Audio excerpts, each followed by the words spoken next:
ನಾಳೆ ನನಗೆ ಮದುವೆ. ತೋಳಿನಲ್ಲಿ ನೆಲೆಸುವ ಹಾರ, ಕತ್ತಿಗೆ ಆಲಿಂಗನ ನೀಡುವ ತಾಳಿ. ಕುಬೇರನ್ ಸಿಲ್ಕ್ ಸೀರೆ ಧರಿಸಿದ ಕ್ಷಣ ನಾನು ಮಾತ್ರವಲ್ಲ, ನನ್ನ ಅಸ್ತಿತ್ವವು ಬದಲಾಗಿ ಹೋಗುತ್ತದೆ. Sankalp wedding collections, Kuberan silks, Bengaluru. ರಾಜ್ಯದ 30 ಜಿಲ್ಲೆಯ 30 ಸುದ್ದಿಗಳನ್ನು ನೋಡ್ತಾ ಹೋಗೋಣ ಬನ್ನಿ.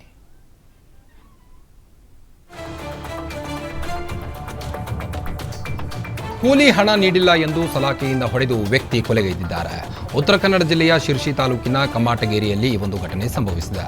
40 ವರ್ಷದ ಕಮಾಟಗೇರಿಯ ರವೀಶ್ ಗಣಪತಿ ಚೆನ್ನಯ್ಯ ಕೊಲೆಯಾದ ವ್ಯಕ್ತಿ ಕೂಲಿ ಹಣ ಕೊಟ್ಟಿಲ್ಲ ಎಂಬ ಕಾರಣಕ್ಕೆ ಮಂಜುನಾಥ್ ಬಸ್ಯಾ ಚೆನ್ನಯ್ಯ ಎಂಬಾತ ಸಲಾಕೆಯಿಂದ ತಲೆಯ ಮೇಲೆ ಹೊಡೆದು ಹತ್ಯೆಗೈದಿರುವಂಥದ್ದು. ಸ್ಥಳಕ್ಕೆ DYSP Geeta Patil, CPI Shashikant Verma, PSI Santosh ಭೇಟಿ ನೀಡಿ ಪರಿಶೀಲಿಸಿದ್ದಾರೆ. ಶಿರ್ಸಿ ಗ್ರಾಮೀಣ ಠಾಣೆಯಲ್ಲಿ ಪ್ರಕರಣ ದಾಖಲಾಗಿದೆ. ಎಲ್ಲ ದುಡ್ಡಿನ ಲೆಕ್ಕಾಚಾರಲ್ಲ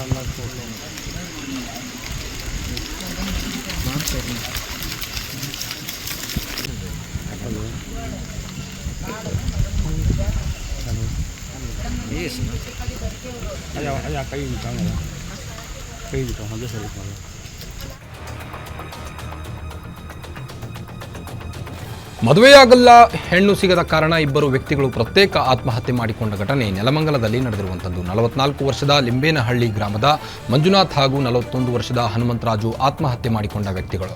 ಗೃಹ ಬಳಕೆ ವಸ್ತುಗಳ ಡಿಸ್ಟ್ರಿಬ್ಯೂಟರ್ ಆಗಿ ಮಂಜುನಾಥ್ ಕೆಲಸ ಮಾಡುತ್ತಿದ್ನು. ಮದುವೆ ಯಾವಾಗ ಅಂತ ಆಪ್ತ ಬಳಗದವರು ಪ್ರಶ್ನೆ ಮಾಡುತ್ತಿದ್ದರು. ಇನ್ನೊಂದೆಡೆ ಹೆಣ್ಣು ಮಕ್ಕಳು ಹೋದರೆ ವಿದ್ಯಾರ್ಹತೆ, ಉದ್ಯೋಗ ಮತ್ತು ಸ್ವಂತ ಮನೆ ಕೇಳುತ್ತಿದ್ದರಂತೆ. ಇದರಿಂದ ಮನನೊಂದು ಆತ್ಮಹತ್ಯೆ ಮಾಡಿಕೊಂಡಿದ್ದಾರೆ. ನೆಲಮಂಗಲ ಗ್ರಾಮಾಂತರ ಪೊಲೀಸ್ ಠಾಣೆಯಲ್ಲಿ ಪ್ರಕರಣ ದಾಖಲಾಗಿದೆ.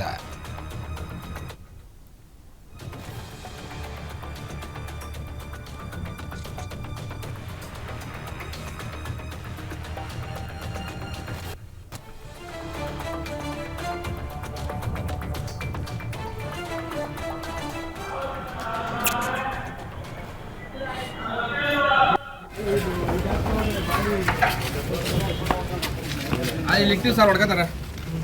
ಎತ್ಬೇಕಣ್ಣ, ಅಣ್ಣ ಎತ್ಬೇಕು.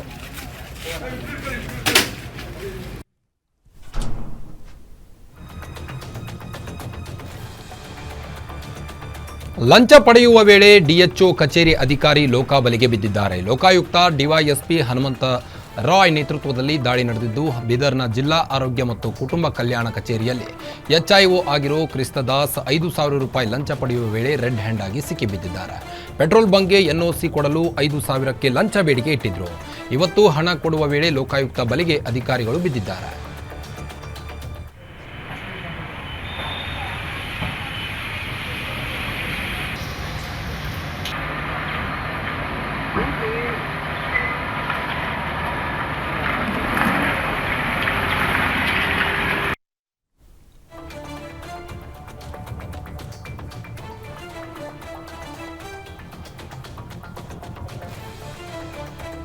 ಬೆಳಗಾವಿಯಲ್ಲಿ ಅನಧಿಕೃತವಾಗಿ ಚರ್ಮ ರೋಗ ಚಿಕಿತ್ಸೆ ನೀಡುತ್ತಿದ್ದ ಬ್ಯೂಟಿ ಪಾರ್ಲರ್ಗಳ ಮೇಲೆ ಆರೋಗ್ಯ ಇಲಾಖೆ ಅಧಿಕಾರಿಗಳು ದಿಢೀರ್ ದಾಳಿ ನಡೆಸಿದರು. ಡಿಸಿ ಮೊಹಮ್ಮದ್ ರೋಷನ್ ನಿರ್ದೇಶನದ ಮೇರೆಗೆ ಡಿಎಚ್ಒ ಡಾಕ್ಟರ್ ಈಶ್ವರ್ ಗಡಾದಿ ನೇತೃತ್ವದಲ್ಲಿ 30 ಬ್ಯೂಟಿ ಪಾರ್ಲರ್ಗಳ ಮೇಲೆ ಕಾರ್ಯಾಚರಣೆ ನಡೆಸಲಾಗಿದೆ. 10 ಬ್ಯೂಟಿ ಪಾರ್ಲರ್ಗಳನ್ನು ಸೀಸ್ ಮಾಡಲಾಗಿದ್ದು, 20 ಪಾರ್ಲರ್ಗಳಿಗೆ ಅಧಿಕಾರಿಗಳು ನೋಟಿಸ್ ನೀಡಿದ್ದಾರೆ. ಪಾರ್ಲರ್ಗಳಲ್ಲಿ ತಜ್ಞ ವೈದ್ಯರಿಲ್ಲದೆ ಹೇರ್ ಪ್ಲಾಂಟೇಷನ್ ಚರ್ಮರೋಗ ಚಿಕಿತ್ಸೆ ನೀಡುತ್ತಿದ್ದ ಬಗ್ಗೆ ಸಾರ್ವಜನಿಕರಿಂದ ದೂರು ಬಂದ ಹಿನ್ನೆಲೆ ಅಧಿಕಾರಿಗಳು ದಾಳಿ ನಡೆಸಿದ್ದಾರೆ.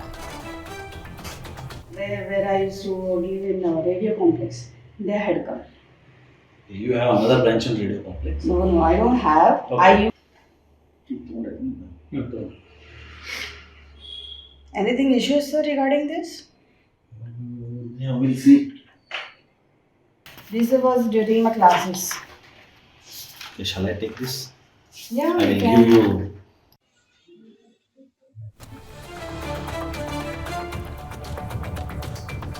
ಸಿಲಿಕಾನ್ ಸಿಟಿಯಲ್ಲಿ ಸಿಲಿಂಡರ್ ಗ್ಯಾಸ್ ಸ್ಫೋಟ ಬೆನ್ನಲ್ಲೇ ಬೆಳಗಾವಿ ನಗರದ ಜನನಿ ಬೀಡ ಪ್ರದೇಶದಲ್ಲಿದ್ದ ಸಿಲಿಂಡರ್ ಗೋದಾಮು ತೆರವು ಮಾಡುವಂತೆ ಆಕ್ರೋಶ ವ್ಯಕ್ತವಾಗಿದೆ. ಬೆಳಗಾವಿ ಜಿಲ್ಲೆಯ ಚಿಕ್ಕೋಡಿ ಪಟ್ಟಣದಲ್ಲಿ ಜನನಿ ಬೀಡ ಪ್ರದೇಶದಲ್ಲಿಯೇ ಕಿರಣ್ ಡಿಸ್ಟ್ರಿಬ್ಯೂಟರ್ ಸೇರಿದ ಸಿಲಿಂಡರ್ ಗೋದಾಮು ಇದೆ. ನಿಯಮ ಪಾಲನೆ ಮಾಡದೆ ಅನಾಹುತದ ಪರಿಜ್ಞಾನ ಇಲ್ಲದೆ ಸಿಟಿ ಮಧ್ಯೆ ಸಿಲಿಂಡರ್ ಗೋದಾಮನ್ನು ನಿರ್ಮಿಸಲಾಗಿದೆ. ಆಹಾರ ಮತ್ತು ನಾಗರಿಕ ಸರಬರಾಜು ಇಲಾಖೆ ಅಧಿಕಾರಿಗಳು ಕಂಡು ಕಾಣದಂತೆ ಕಣ್ಮುಚ್ಚಿ ಕುಳಿತಿದ್ದಾರೆ ಅಂತ ಸಾರ್ವಜನಿಕರು ತೀವ್ರ ಆಕ್ರೋಶವನ್ನು ವ್ಯಕ್ತಪಡಿಸಿದರು.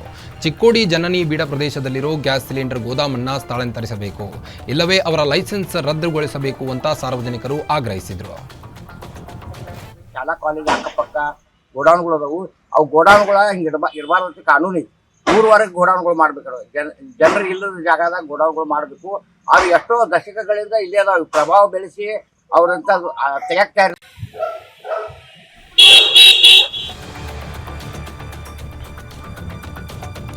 ಧರ್ಮಸ್ಥಳ ಗ್ರಾಮದಲ್ಲಿ ನೂರಾರು ಶವ ಹೂತಿಟ್ಟ ಪ್ರಕರಣದಲ್ಲಿ ಇಂದು ಸರ್ಕಾರಿ ರಜೆ ಇದ್ದ ಕಾರಣ ಶೋಧ ಕಾರ್ಯ ಸಂಪೂರ್ಣ ಸ್ಥಗಿತಗೊಂಡಿದೆ. ಕಳೆದ 20 ದಿನಗಳಿಂದ ನಡೆಯುತ್ತಿದ್ದ ಉತ್ಖನನದ ಪ್ರತಿಕ್ರಿಯೆಗೆ ಇಂದು ಬ್ರೇಕ್ ಬಿದ್ದಿದೆ. ನಿನ್ನೆಯಷ್ಟೇ ಅಸ್ಥಿ ಪಂಜರ ಶೋಧ ಕಾರ್ಯಕ್ಕೆ ಅನಾಮಿಕ ಹೊಸ ಜಾಗವನ್ನು ಗುರುತಿಸಿದ್ದ. ಖಾಸಗಿ ಜಾಗದ ಮಾರ್ಗವಾಗಿ ಹೋಗುವ ಅರಣ್ಯ ಪ್ರದೇಶ ಜಾಗದಲ್ಲಿ ಅನಾಮಿಕ ಗುರುತಿಸಿರೋ ಜಾಗವನ್ನು ಸ್ಪಾಟ್ ನಂಬರ್ 17 ಎಂದು ಎಸ್ಐಟಿ ಟೀಮ್ ಗುರುತಿಸಿತ್ತು. ಆದರೆ 17ನೇ ಸ್ಪಾಟ್ನಲ್ಲೂ ಏನೂ ಸಿಗದ ಹಿನ್ನೆಲೆ ನಿನ್ನೆ ಎಸ್ಐಟಿ ಟೀಮ್ ವಾಪಸ್ಸಾಗಿತ್ತು. ಇಂದು ಎಲ್ಲ ಪ್ರಕ್ರಿಯೆಗೆ ಬ್ರೇಕ್ ಬಿದ್ದಿದೆ. ಸದ್ಯ ಉತ್ಖನನ ಮಾಡಿದ ಎಲ್ಲ ಸ್ಪಾಟ್ಗಳಿಗೆ 24 ಗಂಟೆ ಪೊಲೀಸ್ ಭದ್ರತೆಯನ್ನು ನೀಡಲಾಗಿದೆ. ನಾಳೆ ರಾಜ್ಯ ಸರ್ಕಾರಕ್ಕೆ ಎಸ್ಐಟಿ ಅಧಿಕಾರಿಗಳು ಮಧ್ಯಂತರ ವರದಿ ಸಲ್ಲಿಸುವ ಸಾಧ್ಯತೆ ಇದೆ.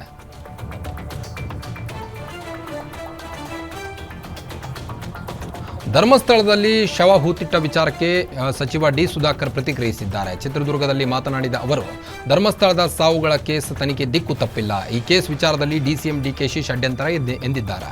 ತನಿಖೆ ಬಳಿಕ ಯಾವ ಕ್ರಮ ಜರುಗಿಸಬೇಕು ತೆಗೆದುಕೊಳ್ತೇವೆ. ಧರ್ಮಸ್ಥಳ ಕ್ಷೇತ್ರಕ್ಕೆ ಕೋಟ್ಯಾಂತರ ಮಂದಿ ಭಕ್ತರಿದ್ದಾರೆ. ತನಿಖೆ ವಿಚಾರ ಗೃಹ ಸಚಿವರಿಗೆ ಮತ್ತು ಸಿಎಂ ಅವರಿಗೆ ಗೊತ್ತಿದೆ. ನಾವು ಇದರಲ್ಲಿ ಮಧ್ಯಪ್ರವೇಶ ಮಾಡಲ್ಲ ಎಂದು ಹೇಳಿದರು.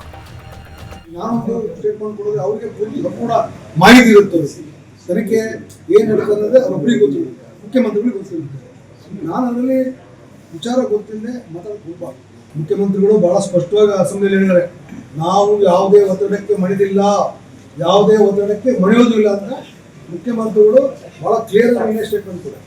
ನಿನ್ನೆ ಬಹಳ ಸ್ಪಷ್ಟವಾಗಿ ಹೋಮ್ ಮಿನಿಸ್ಟ್ರು DCM ಅವರು ನಿನ್ನೆ ಬಹಳ ಸ್ಪಷ್ಟವಾಗಿ ಹೇಳಿದ್ದಾರೆ. DCM ಹೇಳಿದರೆ ಧರ್ಮಸ್ಥಳದಲ್ಲಿ ದೊಡ್ಡ ಷಡ್ಯಂತ್ರ ನಡೀತಾ ಇದೆ ಅಂತ. ಅದನ್ನು ಸರ್ಕಾರ ಈ ತನಿಖೆ ನಂತರ ಯಾವ್ಯಾವ ಕ್ರಮ ತಗೋಬೇಕು ತೋಳ್ತದೆ.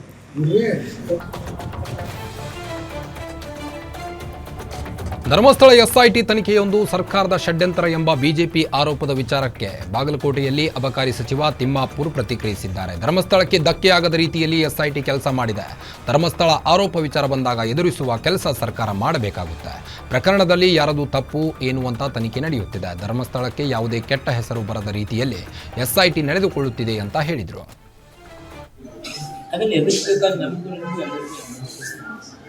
ಆದರೆ ಇವತ್ತು ಸ್ವಚ್ಛ ಆಗ್ತಿದೆಯಲ್ಲ, ಯಾರು ತಪ್ಪು ಏನಂತಕ್ಕಂಥ ಗೊತ್ತಾಗ್ಬೋದು. ನಾನು ಧರ್ಮಸ್ಥಳದ ವಿಷಯದಲ್ಲಿ ಒಬ್ಬ ಧರ್ಮಸ್ಥಳದ ಯಾವುದೇ ಕೆಟ್ಟ ಹೆಸರು ಬರಲಾದ ರೀತಿಯಲ್ಲಿ ನಮ್ಮ ಸರ್ಕಾರ ನಡ್ಕೊಳ್ತೀವಿ. ನೀನೇ ತಮ್ಮ DCM ಅವರು ಹೇಳಿದ್ದಾರೆ, ಧರ್ಮಸ್ಥಳದಲ್ಲಿ ಒಂದು ಷಡ್ಯಂತ್ರ ಇದೆ ಅಂತ ಹೇಳಿದ್ದಾರೆ. ನಾವೇನಾದ್ರೂ ಧರ್ಮಸ್ಥಳ DKC ಅವರು ಷಡ್ಯಂತ್ರ ನಡೀತಿದೆ ಅಂತ ಹೇಳಿದ್ದಾರೆ. ಧರ್ಮಸ್ಥಳದ ವಿಷಯದಲ್ಲಿ ಇರ್ಬೋದು, ನಾನು ಇಲ್ಲಕ್ಕೆ ನಾನೇ.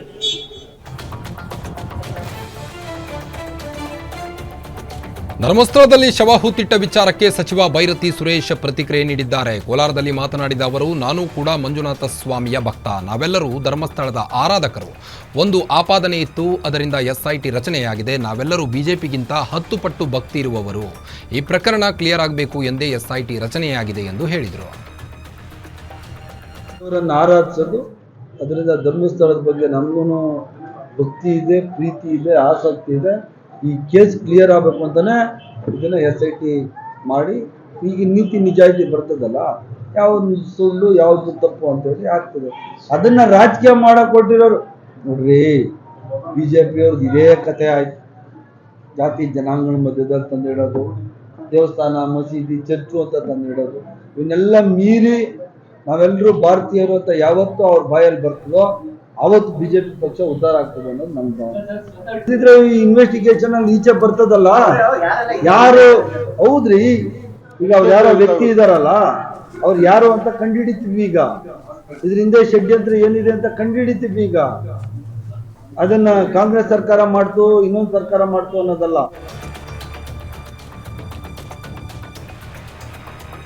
ಧರ್ಮಸ್ಥಳದಲ್ಲಿ ಎಸ್ಐಟಿ ಯಾರ ಒತ್ತಡಕ್ಕೂ ಮಣಿಯಲ್ಲ ಎಂದು ಸಚಿವ ದಿನೇಶ್ ಗುಂಡೂರಾವ್ ಪ್ರತಿಕ್ರಿಯಿಸಿದ್ದಾರೆ. ಮಂಗಳೂರಿನಲ್ಲಿ ಮಾತನಾಡಿದ ಅವರು, ಸದನದಲ್ಲಿ ಗೃಹ ಸಚಿವ ಉತ್ತರ ನೀಡಲಿದ್ದಾರೆ. ಪರಮೇಶ್ವರ್ ಉತ್ತರದಲ್ಲಿ ಎಲ್ಲವೂ ಹೊರಬರಲಿದೆ. ಕಾನೂನು ಪ್ರಕಾರ ಕ್ರಮ ತೆಗೆದುಕೊಳ್ಳಬೇಕು.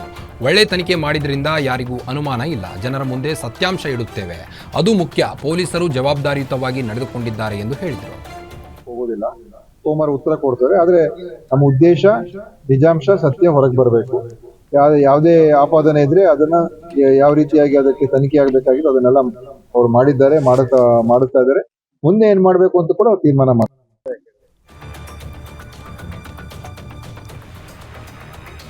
ಮಂತ್ರಿಗಿರಿ ಹೋಗಿದ್ದಕ್ಕೆ ನಂಗೇನು ಬೇಸರವಿಲ್ಲ ಎಂದು ಮಾಜಿ ಸಚಿವ ಕೆಎನ್ ರಾಜಣ್ಣ ಪ್ರತಿಕ್ರಿಯಿಸಿದ್ದಾರೆ. ಮಧುಗಿರಿಯಲ್ಲಿ ಮಾತನಾಡಿದ ಅವರು, ಅಧಿಕಾರ ಯಾರಿಗೂ ಶಾಶ್ವತವಲ್ಲ. ದೇವರಾಜು ಅರಸು ಅವರಿಗೂ ಇದೇ ಅನುಭವ ಆಗಿತ್ತು. ಹಾಸನದಲ್ಲಿ ಸೂಟು ಬೂಟು ಟೈ ಹಾಕಿಕೊಂಡು ಭಾಗವಹಿಸಿದ್ದೆ. ಮತ್ತೆ ನಿಮ್ಮ ಜೊತೆ ಸಾಮಾನ್ಯ ಮನುಷ್ಯನಾಗಿ ನಿಲ್ಲುವ ಅವಕಾಶ ಕೊಟ್ಟಿದ್ದೀರಿ. ಅಧಿಕಾರಕ್ಕಾಗಿ ಅಂಟಿ ಕೂರುವವರನ್ನ ನಾನಲ್ಲ. ಸಿದ್ದರಾಮಯ್ಯನವರ ಮೇಲೆ ಯಾರು ಆರೋಪ ಮಾಡಬಾರದು ಎಂದು ಹೇಳಿದರು.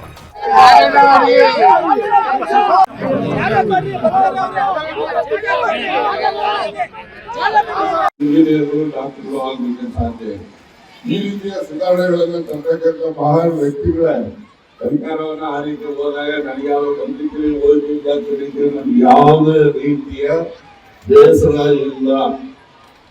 ನಾನು ಮುಂದೆನೂ ಕೂಡ ನನ್ನನ್ನು 35 ಸಚಿವ ಸ್ಥಾನದಿಂದ ರಾಜಣ್ಣ ವಜಾ ವಿಚಾರಕ್ಕೆ ಸಂಸದ ಯದುವೀರ್ ಒಡೆಯರ್ ಪ್ರತಿಕ್ರಿಯಿಸಿದ್ದಾರೆ. ಮೈಸೂರಿನಲ್ಲಿ ಮಾತನಾಡಿದ ಅವರು, ಸತ್ಯ ಹೇಳಿದ್ರೆ ಕಾಂಗ್ರೆಸ್ನಲ್ಲಿ ವಜಾ ಮಾಡ್ತಾರೆ. ಕಾಂಗ್ರೆಸ್ ಆಳ್ವಿಕೆ ಇರುವ ಕಡೆ ಇದೇ ಪರಿಸ್ಥಿತಿ ಇದೆ. ರಾಜಣ್ಣಗೆ ಅನ್ಯಾಯ ಆಯ್ತಾ ಇಲ್ವಾ ಅವರೇ ಹೇಳಬೇಕು. ಈ ಹಿಂದೆ ಸತ್ಯ ಹೇಳಿದ ಮಹಿಳಾ ಅಧಿಕಾರಿಯನ್ನು ಸಹ ಕಾಂಗ್ರೆಸ್ ಹೀಗೆ ನಡೆಸಿಕೊಂಡಿತ್ತು. ಈಗ ರಾಜಣ್ಣಗೂ ಅದೇ ಮಾಡಿದೆ. ವೋಟ್ ಚೋರಿ ವಿಚಾರದಲ್ಲಿ ರಾಜಣ್ಣ ಸತ್ಯ ಹೇಳಿದ್ದಾರೆ ಎಂದು ಹೇಳಿದರು. ಅವ್ರಿಗೆ ಸೂಕ್ತವಾದಂಥ ನಿರೂಪಣೆ ಸತ್ಯಣ್ಣ ಅವರು ರಾಜೀನಾಮೆ ವಿಚಾರ ಸಾಕಷ್ಟು ಚರ್ಚೆ ಆಗ್ತದೆ ಸರ್. ಅಂದ್ರೆ ಸತ್ಯ ಹೇಳಿದ್ರೆ ತಪ್ಪು. ಕಾಂಗ್ರೆಸ್ ಮತ್ತೆ ಇಡೀ ಇಂಡಿ ಅಲಯನ್ಸಿನ ನಡವಳಿಕೆ ನಾವೆಲ್ಲರೂ ಗಮನಿಸ್ತಾ ಇದೀವಿ. SP-ನ ಒಬ್ಬ ಮಹಿಳಾ MLA ಸತ್ಯವನ್ನು ಮಾತಾಡಿದ್ದಕ್ಕೆ SP-ಯಿಂದ ತೆಗೆದಿದ್ದಾರೆ. ಇಲ್ಲಿ ಕರ್ನಾಟಕದಲ್ಲಿ ಕಾಂಗ್ರೆಸ್ನಲ್ಲಿ ಒಬ್ಬರು MLA-ಗಳು ಮಂತ್ರಿಗಳು ಸತ್ಯವನ್ನು ಮಾತಾಡಿದ ತಕ್ಷಣ ಅವ್ರನ್ನ ತೆಗೆಸಿದ್ದಾರೆ. ಅವ್ರಿಗೆ ಸೂಕ್ತವಾದಂಥ ನಿರೂಪಣೆ ಅದು ಸತ್ಯನೋ ಇಲ್ಲವೋ ಅಂತ ಅದ್ರ ಬಗ್ಗೆ ಏನು ಕಾಳಜಿ ಇಲ್ಲ. ಸುಮ್ಮನೆ ಇಲ್ಲದೆ ಇರುವಂಥದ್ದು ಈ SIR ವಿಚಾರ ಇರ್ಬೋದು, ಅವ್ರು ಇರುವಂಥದ್ದು ಈ ಏನು ವೋಟ್ ಚೋರಿ ವಿಚಾರ ಇರ್ಬೋದು. ಇದರಲ್ಲಿ ಅವ್ರು ಮಾಡ್ತಾ ಇರುವಂಥದ್ದು ಬರೀ ಅಪಪ್ರಚಾರ ಮತ್ತು ಅರ್ಧ ಸತ್ಯಗಳು ಮಂಡಿಸುವ ಮೂಲಕ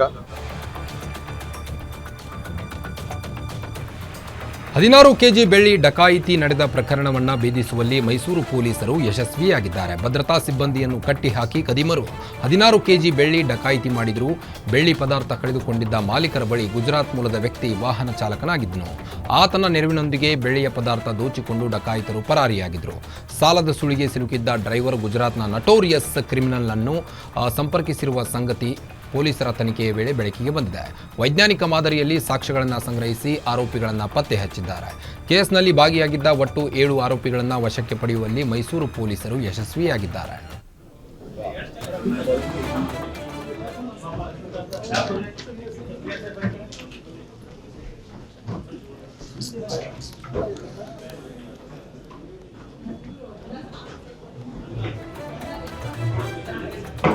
ಸರ್ ಒಂದು ನಿಮಿಷ.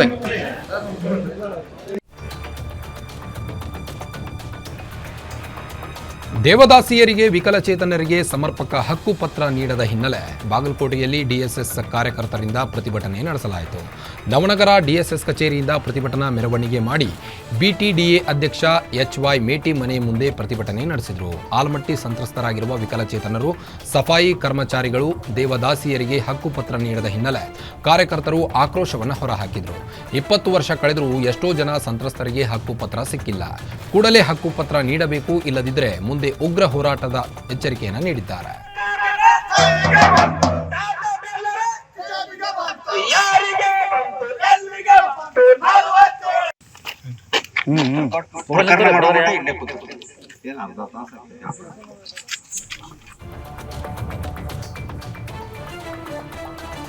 ಪರಿಶಿಷ್ಟ ಜಾತಿಯಲ್ಲಿ ಒಳ ಮೀಸಲಾತಿಗೆ ಆಗ್ರಹಿಸಿ ದಾವಣಗೆರೆಯಲ್ಲಿ ಮಾದಿಗ ಸಮಾಜದವರಿಂದ ಕಪ್ಪು ಪಟ್ಟಿ ಪ್ರದರ್ಶಿಸಿ ಪ್ರತಿಭಟಿಸಿದರು. ನಗರದ ಅಂಬೇಡ್ಕರ್ ವೃತ್ತದಲ್ಲಿ ನಡೆದ ಪ್ರತಿಭಟನೆಯಲ್ಲಿ ಸುಪ್ರೀಂ ಕೋರ್ಟ್ ಆದೇಶದಂತೆ ರಾಜ್ಯ ಸರ್ಕಾರ ಒಳ ಮೀಸಲಾತಿ ಜಾರಿಗೆ ತರುವಂತೆ ಆಗ್ರಹಿಸಲಾಯಿತು.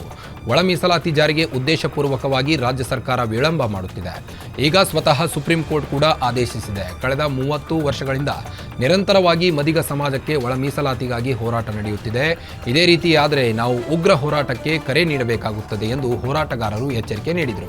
ಪ್ರತಿಭಟನೆಯಲ್ಲಿ 20ಕ್ಕೂ ಹೆಚ್ಚು ಮಾದಿಗ ಹೋರಾಟಗಾರರನ್ನ ಪೊಲೀಸರು ಬಂಧಿಸಿದರು.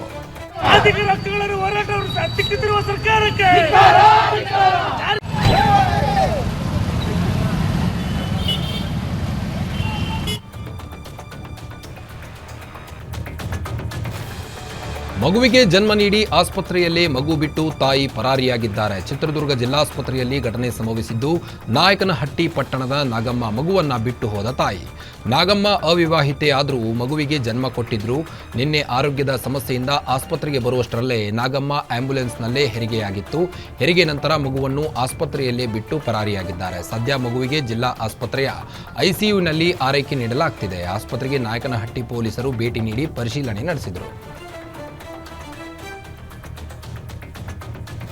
ದಾವಣಗೆರೆಯಲ್ಲಿ ಭಾರೀ ಮಳೆ ಮುಂದುವರೆದಿದ್ದು, ನಿರಂತರ ಸುರಿಯುತ್ತಿರುವ ಮಳೆ ಕುಸಿದಿದ್ದು ದಾವಣಗೆರೆಯ ಮೆಹಬೂಬ್ ಸಾಬ್ ನಗರದಲ್ಲಿ ಘಟನೆ ನಡೆದಿರುವಂಥದ್ದು. ಮನೆ ಅವಶೇಷಗಳಡಿ ವೃದ್ಧ ದಂಪತಿ ಸಿಲುಕಿದ್ದು ಅದೃಷ್ಟವಶಾತ್ ಪ್ರಾಣಾಪಾಯದಿಂದ ಪಾರಾಗಿದ್ದಾರೆ. ಬುಡೇನ್ ಸಾಬ್ ನೂರ್ ಜಹಾನ್ ಅವಶೇಷಗಳಡಿ ಸಿಲುಕಿರುವ ದಂಪತಿಗಳು ಘಟನಾ ಸ್ಥಳಕ್ಕೆ ಅಗ್ನಿಶಾಮಕ ದಳ ಸಿಬ್ಬಂದಿ ಭೇಟಿ ನೀಡಿ ಸ್ಥಳೀಯರ ಸಹಾಯದಿಂದ ವೃದ್ಧ ದಂಪತಿ ರಕ್ಷಣೆ ಮಾಡಿದ್ದಾರೆ. ವೃದ್ಧ ದಂಪತಿಗೆ ಗಂಭೀರ ಗಾಯವಾಗಿದ್ದು ಆಸ್ಪತ್ರೆಗೆ ದಾಖಲಿಸಲಾಗಿದೆ. ಆಜಾದ್ ನಗರ ಪೊಲೀಸ್ ಠಾಣೆ ವ್ಯಾಪ್ತಿಯಲ್ಲಿ ಘಟನೆ ಸಂಭವಿಸಿದೆ. अरे रफी ये रे देखा रंगे पाँव पकड़े पाँव अल्लाह पकड़े. हाँ आराम से क्या बोलते हैं पड़े मार अभी घटे.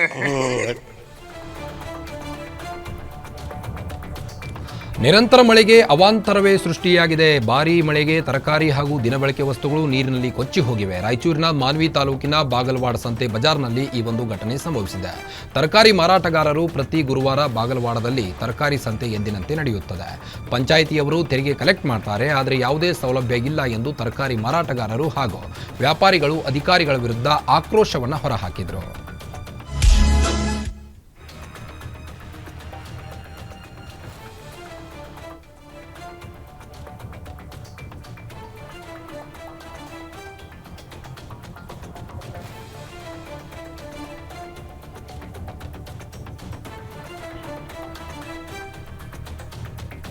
ದಾವಣಗೆರೆ ಜಿಲ್ಲೆಯಲ್ಲಿ ಕಳೆದ 2 ದಿನಗಳಿಂದ ಧಾರಾಕಾರ ಮಳೆಯಾಗುತ್ತಿದ್ದು, ಮಳೆ ಅವಾಂತರಕ್ಕೆ ಕುರ್ಕಿ ಮತ್ತು ಆನಗೋಡು ನಡುವಿನ ಸೇತುವೆ ಕಳಚಿ ಬಿದ್ದಿದೆ. ದಾವಣಗೆರೆ ತಾಲೂಕಿನ ಕುರ್ಕಿ ಗ್ರಾಮದಿಂದ ಆನಗೋಡು ಗ್ರಾಮದ ರಸ್ತೆಗೆ ಅಡ್ಡಲಾಗಿ ನಿರ್ಮಿಸಿದ್ದ ಸೇತುವೆ ಭಾರೀ ಮಳೆ ಬಂದ ಪರಿಣಾಮ ಕಳಚಿ ಬಿದ್ದಿದ್ದು, ಅದೃಷ್ಟವಶಾತ್ ಯಾವುದೇ ಪ್ರಾಣಹಾನಿ ಸಂಭವಿಸಿಲ್ಲ.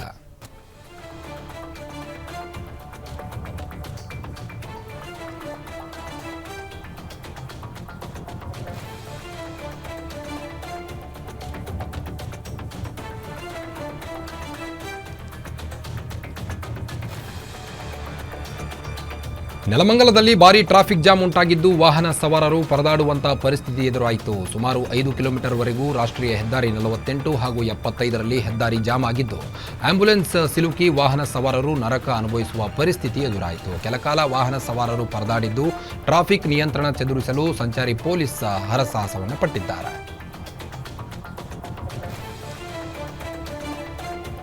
ಚಲಿಸುತ್ತಿದ್ದ ಎಲೆಕ್ಟ್ರಿಕಲ್ ಬೈಕ್ ಏಕಾಏಕಿ ಬೆಂಕಿ ಹೊತ್ತಿಕೊಂಡಿದೆ. ಬೆಳಗಾವಿ ನಗರದ ಗುಡ್ ಶೆಡ್ ರಸ್ತೆಯಲ್ಲಿ ಘಟನೆ ಸಂಭವಿಸಿದ್ದು, ಶಿವಾಜಿನಗರದ ನಿವಾಸಿ ತಾಹಿರ್ ಬೇಪಾರಿ ಎಂಬುವವರಿಗೆ ಸೇರಿದ ಬೈಕ್ ಏಕಾಏಕಿ ಬೈಕ್ ಶಾರ್ಟ್ ಸರ್ಕ್ಯೂಟ್ನಿಂದ ಬೆಂಕಿ ಹೊತ್ತಿಕೊಂಡ ಹಿನ್ನೆಲೆ ಅದೃಷ್ಟವಶಾತ್ ಸವಾರ ಪ್ರಾಣಾಪಾಯದಿಂದ ಪಾರಾಗಿದ್ದಾರೆ. ಬೈಕ್ಗೆ ಬೆಂಕಿ ತಗುಲುತ್ತಿದ್ದಂತೆ ತಕ್ಷಣವೇ ಬೈಕ್ ಸವಾರ ಬೈಕ್ ಇಳಿದು ಪ್ರಾಣ ಉಳಿಸಿಕೊಂಡಿದ್ದಾರೆ. ಸ್ಥಳಕ್ಕೆ ಕಡೆ ಬಜಾರ್ ಪೊಲೀಸರು ಭೇಟಿ ನೀಡಿ ಪರಿಶೀಲನೆಯನ್ನು ನಡೆಸಿದರು.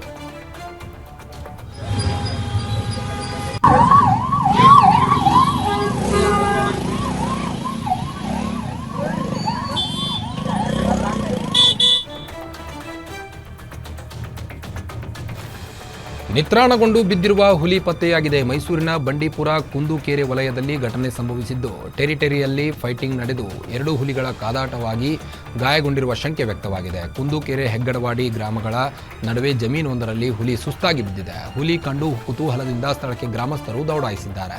ನಿತ್ರಾಣಗೊಂಡು ಬಿದ್ದಿರುವ ದೃಶ್ಯ ಗ್ರಾಮಸ್ಥರ ಮೊಬೈಲ್ನಲ್ಲಿ ಸೆರೆಯಾಗಿದೆ.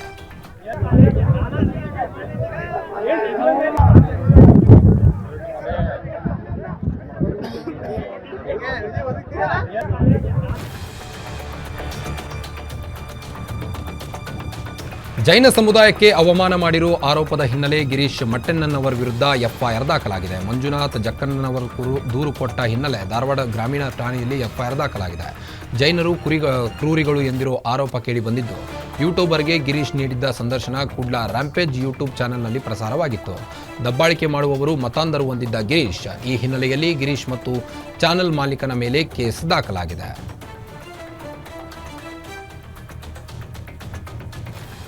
ಪಿಎಸ್ಐ ಪತ್ನಿಯೊಬ್ಬರು ಆತ್ಮಹತ್ಯೆ ಮಾಡಿಕೊಂಡಿರುವ ಘಟನೆ ಬಳ್ಳಾರಿಯಲ್ಲಿ ನಡೆದಿರುವಂಥದ್ದು. 36 ವರ್ಷದ ಚೈತ್ರ ಆತ್ಮಹತ್ಯೆ ಮಾಡಿಕೊಂಡ ಪಿಎಸ್ಐ ಪತ್ನಿ ಬಳ್ಳಾರಿಯ ಮೋಕಾ ಠಾಣೆಯ ಪಿಎಸ್ಐ ಕೆ ಕಾಳಿಂಗ ಅವರ ಪತ್ನಿ ಚೈತ್ರ ಇಂದು ಬೆಳಗ್ಗೆ ಮಕ್ಕಳು ಹಾಗೂ ಪತಿಯನ್ನು ಧ್ವಜಾರೋಹಣಕ್ಕೆ ಕಳಿಸಿ ಮನೆಯಲ್ಲಿಯೇ ನೇಣು ಬಿಗಿದುಕೊಂಡು ಆತ್ಮಹತ್ಯೆ ಮಾಡಿಕೊಂಡಿದ್ದಾರೆ. ಚೈತ್ರ ಹಲವು ದಿನಗಳಿಂದ ಅನಾರೋಗ್ಯದಿಂದ ಬಳಲುತ್ತಿದ್ದ ಚೈತ್ರ ಆತ್ಮಹತ್ಯೆ ಮಾಡಿಕೊಂಡಿರುವ ಶಂಕೆ ವ್ಯಕ್ತವಾಗಿದ್ದು, ಆತ್ಮಹತ್ಯೆಗೆ ನಿಖರ ಕಾರಣ ತಿಳಿದು ಬಂದಿಲ್ಲ.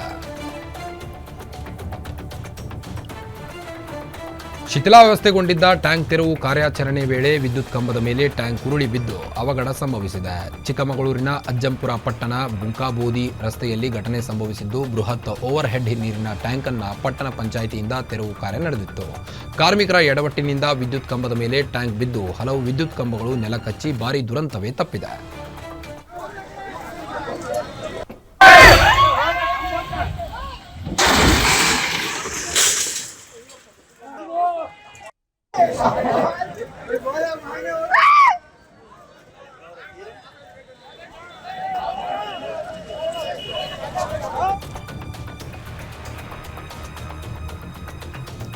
ಚಿಕ್ಕಮಗಳೂರಿನಲ್ಲಿ ಕಾಡಾನೆ ದಾಳಿ ಮುಂದುವರೆದಿದ್ದು, ಒಂದು ಗುಂಪು ಕಾಡು ಸೇರಿದಂತೆ ಮತ್ತೊಂದು ಗುಂಪು ನಾಡಿಗೆ ಎಂಟ್ರಿ ಕೊಟ್ಟಿದೆ. ಶೃಂಗೇರಿಯ ನರಸಿಂಹವನದ ಬಳಿ ಮತ್ತೆ ಆನೆಗಳು ಪ್ರತ್ಯಕ್ಷವಾಗಿದ್ದು, ತುಂಗಾ ನದಿ ತಟದಲ್ಲಿ ಮೊನ್ನೆ ಕಾಣಿಸಿಕೊಂಡಿದ್ದ ಮರಿ ಸಹಿತ ತಾಯಾನೆ ಇದೀಗ ಮತ್ತೆ ಅದೇ ಮಾರ್ಗವಾಗಿ ಕಾಡಾನೆಗಳು ಬಂದಿವೆ. ಹೊಸ ಹಕ್ಲು ಕಂತೂರು ವ್ಯಾಪ್ತಿಯಲ್ಲಿ ಆನೆಗಳು ಕಾಣಿಸಿಕೊಂಡಿದ್ದು, ಆನೆಗಳ ಎಂಟ್ರಿಯಿಂದ ಮನೆಯಿಂದ ಹೊರಬರಲು ಜನರು ಭಯಭೀತರಾಗಿದ್ದಾರೆ.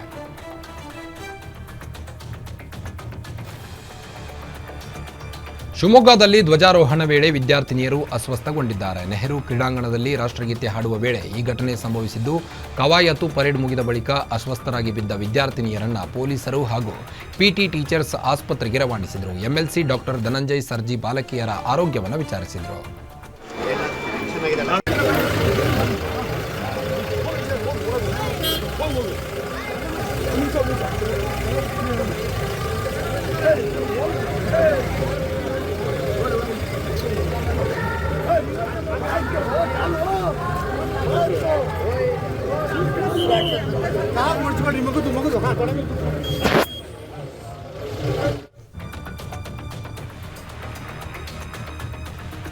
ಎಪ್ಪತ್ತೊಂಬತ್ತನೇ ಸ್ವಾತಂತ್ರ್ಯ ದಿನಾಚರಣೆ ಹಿನ್ನೆಲೆ ಮಂಡ್ಯದಲ್ಲಿ ರೈತರ ಹೆಸರಲ್ಲಿ ರಕ್ತದಾನ ಶಿಬಿರ ಆಯೋಜಿಸಿದರು. ಮದ್ದೂರಿನ ಮಹಿಳಾ ಸರ್ಕಾರಿ ಕಾಲೇಜಿನಲ್ಲಿ ರಕ್ತದಾನ ಶಿಬಿರ ಆಯೋಜಿಸಿ ರಕ್ತ ನಿಧಿ ಕೇಂದ್ರಕ್ಕೆ ರಕ್ತ ಕೊಡುಗೆ ನೀಡಿದರು. ಹಸಿದ ಹೊಟ್ಟೆ, ಅನ್ನದಾನ, ಅಮೂಲ್ಯ ಜೀವಗಳ ರಕ್ಷಣೆ ಘೋಷಣೆಯೊಂದಿಗೆ ರಕ್ತದಾನ ನೆರವೇರಿಸಲಾಯಿತು.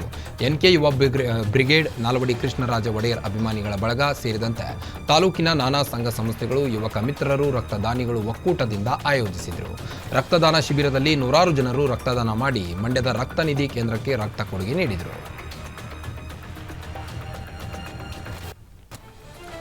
ಪ್ರತಿದಿನ ಜನರ ಸಂರಕ್ಷಣೆಯಲ್ಲಿ ತೊಡಗಿರ್ತಾ ಇದ್ದ ಚಿಕ್ಕಮಗಳೂರು ಮಹಿಳಾ ಠಾಣಾ ಪೊಲೀಸರು ಇವತ್ತು ವಿಭಿನ್ನ ಕಾರ್ಯಕ್ರಮಕ್ಕೆ ಸಾಕ್ಷಿಯಾದರು. ತಮ್ಮ ಠಾಣೆಯಲ್ಲಿ ಕರ್ತವ್ಯ ನಿರ್ವಹಿಸಿ ಬೇರೆ ಠಾಣೆಗೆ ವರ್ಗಾವಣೆಯಾದ ಮಹಿಳಾ ಸಿಬ್ಬಂದಿ ಸುನೀತಾ ಅವರು ಗರ್ಭಿಣಿಯಾಗಿರುವ ಹಿನ್ನೆಲೆ ಸೀಮಂತ ಮಾಡಿ ಹರಿಸಿದರು.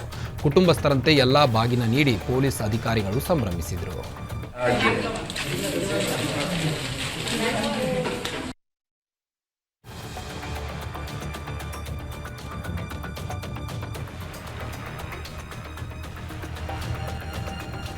ಕಲ್ಯಾಣ ಕರ್ನಾಟಕದ ಶೈಕ್ಷಣಿಕ ಕ್ರಾಂತಿಯ ಹರಿಕಾರ ಶರಣಬಸವೇಶ್ವರ ಸಂಸ್ಥಾನದ 8ನೇ ಪೀಠಾಧಿಪತಿ ಡಾಕ್ಟರ್ ಶರಣಬಸವಪ್ಪ ಅಪ್ಪ ಲಿಂಗೈಕ್ಯರಾಗಿದ್ದಾರೆ. ಇಂದು ಶರಣಬಸವೇಶ್ವರ ದೇವಾಲಯದ ಎದುರು 1 ಲಕ್ಷಕ್ಕೂ ಅಧಿಕ ಬಿಲ್ವಪತ್ರೆ ಹಾಗೂ 5,050 ವಿಭೂತಿ ಬಳಸಿ ಡಾಕ್ಟರ್ ಶರಣಬಸವಪ್ಪ ಅಪ್ಪ ಅವರ ಅಂತ್ಯಕ್ರಿಯೆ ನೆರವೇರಿಸಲಾಯಿತು. ದಿವಂಗತ ಪೂಜ್ಯ ಲಿಂಗೈಕ್ಯ ದೊಡ್ಡಪ್ಪ ಅಪ್ಪ ಅವರ ಸಮಾಧಿಯ ಪಕ್ಕದಲ್ಲಿ ಸಂಜೆ 5 ಗಂಟೆಗೆ ವೀರಶೈವ ಲಿಂಗಾಯತ ವಿಧಿವಿಧಾನಗಳ ಪ್ರಕಾರ ಅಂತ್ಯಕ್ರಿಯೆಯನ್ನು ನಡೆಸಲಾಯಿತು. ಡಾಕ್ಟರ್ ಶರಣಬಸವಪ್ಪ ಅಪ್ಪ ಅವರ ನಿಧನಕ್ಕೆ ರಾಜ್ಯ ಸರ್ಕಾರ ತೀವ್ರ ಸಂತಾಪವನ್ನು ವ್ಯಕ್ತಪಡಿಸಿದೆ. ಮೃತರ ಗೌರವಾರ್ಥ ಅಂತ್ಯಕ್ರಿಯೆ ಸಕಲ ಸರ್ಕಾರಿ ಗೌರವಗಳೊಂದಿಗೆ ನೆರವೇರಿಸಲಾಯಿತು.